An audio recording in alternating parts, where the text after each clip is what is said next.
Good evening to all. Calicut university 6th sem income tax and GSTയുടെ class നമ്മൾ continue ചെയ്യാണ്. അപ്പോൾ നമ്മൾ ഫസ്റ്റ് ചാപ്റ്റർ ആയിരുന്നു എടുത്തിട്ടുണ്ടായിരുന്നത്, അതായത് deemed income and clubbing of income. Okay, അപ്പോൾ കഴിഞ്ഞ വീഡിയോയിൽ നമ്മൾ ക്ലബിംഗ് ഓഫ് ഇൻകം എന്താണെന്നും അതിൻ്റെ അണ്ടറിൽ വരുന്ന കാര്യങ്ങൾ നമ്മൾ ഡീറ്റെയിൽഡ് ആയിട്ട് തന്നെ ഡിസ്കസ് ചെയ്തിട്ടുണ്ട്. എന്തെങ്കിലും ഡൗട്ട്സ് ഉണ്ടെങ്കിൽ കമൻറ്റ് ചെയ്യാം കേട്ടോ. ഓക്കെ, അപ്പോൾ നെക്സ്റ്റ് നമ്മൾ നോക്കുന്നത് ഡീംഡ് ഇൻകംസ് അഥവാ അഗ്രിഗേഷൻ ഓഫ് ഇൻകംസ്. ഓക്കെ, അപ്പോൾ ഇതും ഇമ്പോർട്ടൻ്റ് ആണ്. ഓക്കെ, അപ്പോൾ ഈ ഡീംഡ് ഇൻകംസ് അല്ലെങ്കിൽ അഗ്രിഗേഷൻ ഓഫ് ഇൻകം എന്താണെന്ന് വെച്ചാൽ അത് ആക്ച്വലി ഇൻകം ആയിരിക്കാം അല്ലായിരിക്കാം, പക്ഷേ അതെന്താണ്, ഇൻകം ആയിട്ട് നമ്മളങ്ങ് കണക്കാക്കുകയാണ്. Okay, in computing total income of an assessee the following income shall be included. അതായത് ഒരു അസസിയുടെ ടോട്ടൽ ഇൻകം നമ്മൾ കാൽക്കുലേറ്റ് ചെയ്യുമ്പോൾ ഈ പറഞ്ഞിട്ടുള്ള ഡീംഡ് ഇൻകം അല്ലെങ്കിൽ അഗ്രിഗേഷൻ ഓഫ് ഇൻകം കൂടെ നമ്മൾ എന്ത് ചെയ്യാണ്, ആഡ് ചെയ്യാണ്. ഓക്കെ, ഇത് മേ ബി ഇൻകം ആയിരിക്കാം അല്ലെങ്കിൽ അല്ലായിരിക്കാം. ഓക്കെ, എങ്ങനെയായാലും ആ അസസിക്ക് ഇത്തരത്തിലുള്ള എമൗണ്ട് കിട്ടുന്നുണ്ട്. അത് എവിടെ നിന്നാണെന്നോ എങ്ങനെയാണെന്നോ ഒന്നും അറിയുന്നുണ്ടായിരിക്കില്ല, പക്ഷെ ആ ഇൻഡിവിജ്വലിന് അല്ലെങ്കിൽ ആ ഒരു അസസിക്ക് ഇത്തരത്തിലുള്ള ഇൻകംസ് കിട്ടുന്നുണ്ട്. അതുകൊണ്ട് തന്നെ ഇത് ഇൻകം ആയിട്ട് കണക്കാക്കുകയാണ്. എന്നിട്ട് ടോട്ടൽ ഇൻകത്തിന് മേൽ ഇതും കൂടെ ആഡ് ചെയ്യാണ്. ടോട്ടൽ ഇൻകം കമ്പ്യൂട്ട് ചെയ്യുമ്പോൾ ഇതും കൂടെ ഇൻക്ലൂഡ് ചെയ്യാണ്. ഓക്കെ, അപ്പോൾ നമുക്കത് എന്തൊക്കെയാണെന്ന് നോക്കാം. ഫസ്റ്റ് പറയുന്നതാണ് ക്യാഷ് ക്രെഡിറ്റ്.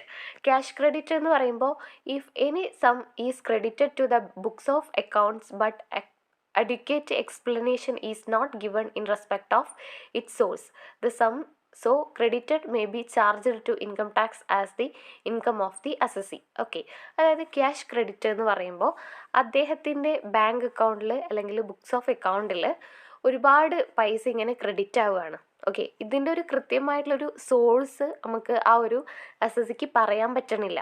ഓക്കെ, അക്കൗണ്ടിൽ ക്യാഷ് ക്രെഡിറ്റ് ആവുന്നുണ്ട്, ഒരുപാട് എമൗണ്ട് ക്രെഡിറ്റ് ആവുന്നുണ്ട്. ഇതിൻ്റെ ഒരു കൃത്യമായിട്ടുള്ള ഒരു സോഴ്സ് നമ്മുടെ അസസിക്ക് എന്ത് ചെയ്യാൻ പറ്റുന്നില്ല, പറയാൻ പറ്റുന്നില്ല. ഒരു ഡീറ്റെയിൽ ആയാലും ഒരു അഡ്യൂക്കേറ്റ് എക്സ്പ്ലനേഷൻ അവർക്ക് തരാൻ പറ്റുന്നില്ല. ഓക്കെ, അപ്പോൾ തന്നു കഴിഞ്ഞാൽ മേ ബി അത് അതിനേക്കാളും വലിയ പ്രശ്നമായിരിക്കാം. അതുകൊണ്ട് തന്നെ അവർ പറയുന്നുമില്ല, നമ്മളോട്ട് അന്വേഷിക്കുന്നുമില്ല. ഓക്കെ, അപ്പോൾ അത്തരത്തിലുള്ള ഇൻകം എന്തായിട്ട് ഒരു ഇൻകം ആയിട്ട് തന്നെ കണക്കാക്കുകയാണ്. എന്നിട്ടത് നമ്മുടെ ടോട്ടൽ ഇൻകം, ആ വ്യക്തിയുടെ ടോട്ടൽ ഇൻകം കമ്പ്യൂട്ട് ചെയ്യുമ്പോൾ ഈ ഇൻകം കൂടെ എന്ത് ചെയ്യാണ്, ആഡ് ചെയ്യാണ്. അപ്പോൾ ഇതെന്താണ്, ഒരു ഡീംഡ് ഇൻകം ആണ്. ഓക്കെ, അതാണ് ക്യാഷ് ക്രെഡിറ്റ് എന്ന് പറയുന്നത്. Okay, if any sum is credited to the books of account but adequate explanation is not given in respect of its source. ആ ഒരു സോഴ്സിനെ കുറിച്ചിട്ടുള്ള ഒരു കൃത്യമായിട്ടുള്ള ഒരു എക്സ്പ്ലനേഷൻ അവർ തരുന്നില്ല. The sum so credited may be charged to income tax as the income of the assessee. Okay, അതാണ് cash ക്രെഡിറ്റിൽ പറയുന്നത്. പിന്നെ നെക്സ്റ്റ് പറയുന്നതാണ് unrecorded and unexplained investment.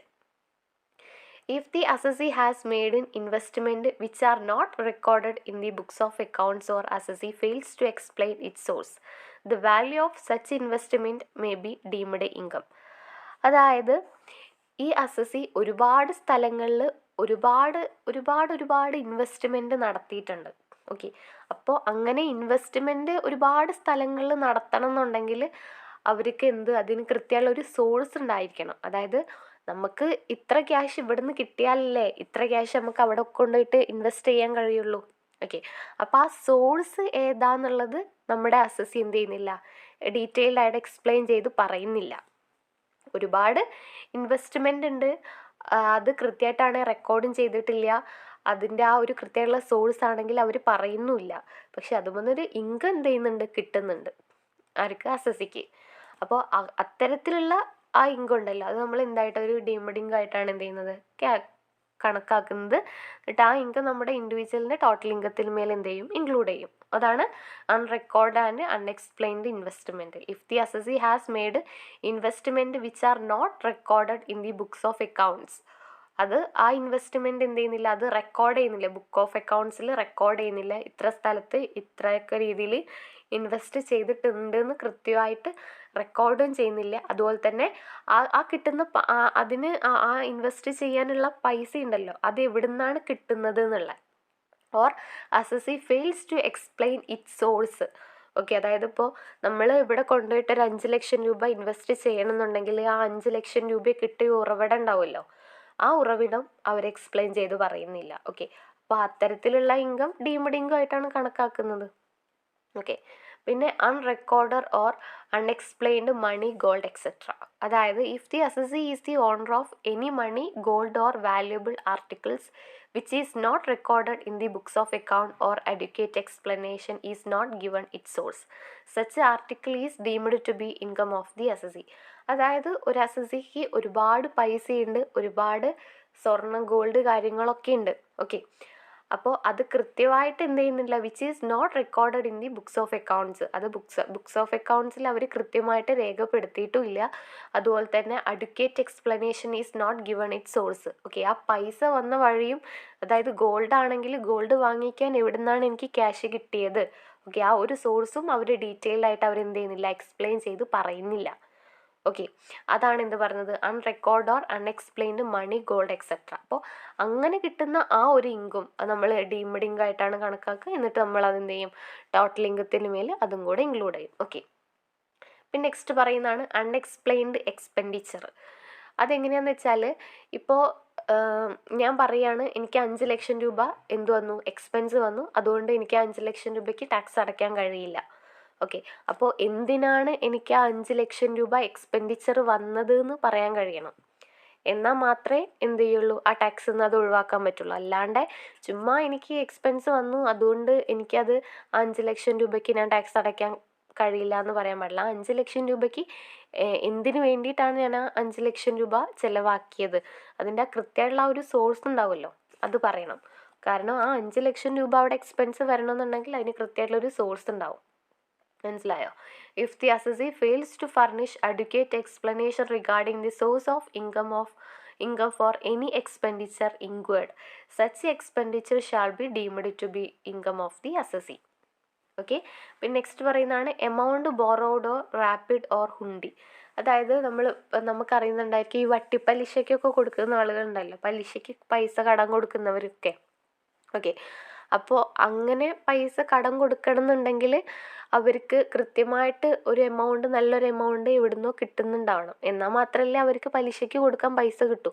Okay, അപ്പോൾ അത്തരത്തിലുള്ള പൈസ കിട്ടുന്ന ആ ഒരു ഉറവിടം ഉണ്ടല്ലോ, അത് നമ്മൾ എക്സ്പ്ലെയിൻ ചെയ്ത് പറയണം. Okay, borrowals and repayments on hundis will be treated as income of the assessee, otherwise amount is paid by account payee check. Okay, അതാണ് amount borrowed or repaid or hundi എന്ന് പറയുന്നത്. ഓക്കെ, അപ്പോൾ ഇത്രയും ഇൻകങ്ങളാണ് നമ്മൾ എന്തായിട്ട് aggregation of incomes, share of member of from an association of person or body of individual, അത് പറയാൻ മറന്നു കേട്ടോ. It shall be included in the total income of the member of association of person provided that association of person is not pay tax on such income. Okay, അപ്പോൾ aggregation of ഇൻകത്തിൽ ഞാൻ share of member ആവും നിങ്ങൾക്ക് may be പറയാൻ കുറച്ച് ടഫായിരിക്കും. അതുകൊണ്ട് നിങ്ങൾ cash credit, unrecorded and unexplained investment, unrecord or unexplained money gold etcetera, unexplained expenditure, amount borrowed or repaid or hundi, ഈ 5 കാര്യങ്ങൾ നിങ്ങൾ ഡീറ്റെയിൽഡ് ആയിട്ട് തന്നെ പഠിച്ചു വയ്ക്കുക. ഓക്കെ, ക്യാഷ് ക്രെഡിറ്റ് എന്ന് പറയുമ്പോൾ അവരുടെ അക്കൗണ്ടിലോട്ട്, അതായത് അസസിയുടെ അക്കൗണ്ടിലോട്ടിൽ ഒരുപാട് ക്യാഷ് ക്രെഡിറ്റ് ആവുന്നുണ്ട്. ഓക്കെ, അപ്പോൾ അത് എവിടെ നിന്നാണ് ആ ഒരു ക്യാഷ് വരുന്നത് എന്നുള്ള ആ ഒരു എക്സ്പ്ലനേഷൻ ഉണ്ടല്ലോ, അതിൻ്റെ ആ ഒരു ഉറവിടത്തിൻ്റെ ആ ഒരു എക്സ്പ്ലനേഷൻ അത് അസസിക്ക് തരാൻ പറ്റണില്ല.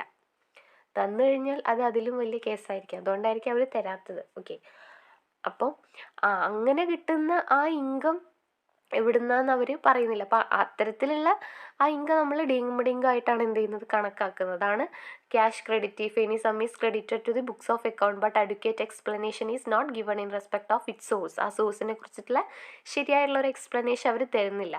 The sum so credited may charge to be income. അപ്പോൾ അങ്ങനെ ക്രെഡിറ്റ് ആവുന്ന ആ ഒരു എമൗണ്ട് ഉണ്ടല്ലോ, ആ എമൗണ്ട് നമ്മൾ എന്തായിട്ട് ഡീംഡ് ഇൻകം ആയിട്ടാണ് കണക്കാക്കുന്നത്, അതാണ് cash credit. Okay, unrecorded and unexplained investment എന്ന് പറയുമ്പോൾ ഒരുപാട് ഇൻവെസ്റ്റ്മെൻറ്റ് ഈ അസസി നടത്തിയിട്ടുണ്ട്. ഓക്കെ, അത് എവിടേക്കാണ് നടത്തിയത് എന്ന് പോലും അസസി എന്ത് ചെയ്തിട്ടില്ല, റെക്കോർഡ് ചെയ്ത് വെച്ചിട്ടില്ല. ഓക്കെ, അതുപോലെ തന്നെ ആ ഇൻവെസ്റ്റ്മെൻറ്റ് ചെയ്യാൻ ആവശ്യമായിട്ടുള്ള എമൗണ്ട് എവിടെ നിന്നാണ് നമുക്ക് കിട്ടുന്നത് അതും അവർ എക്സ്പ്ലെയിൻ ചെയ്യുന്നില്ല. ഓക്കെ, എങ്ങനെയാണെങ്കിലും നമുക്ക് ഈ ഇൻവെസ്റ്റ്മെൻറ്റ് ത്രൂ കിട്ടുന്ന ആ ഒരു ഇൻകം ഉണ്ടാവുമല്ലോ.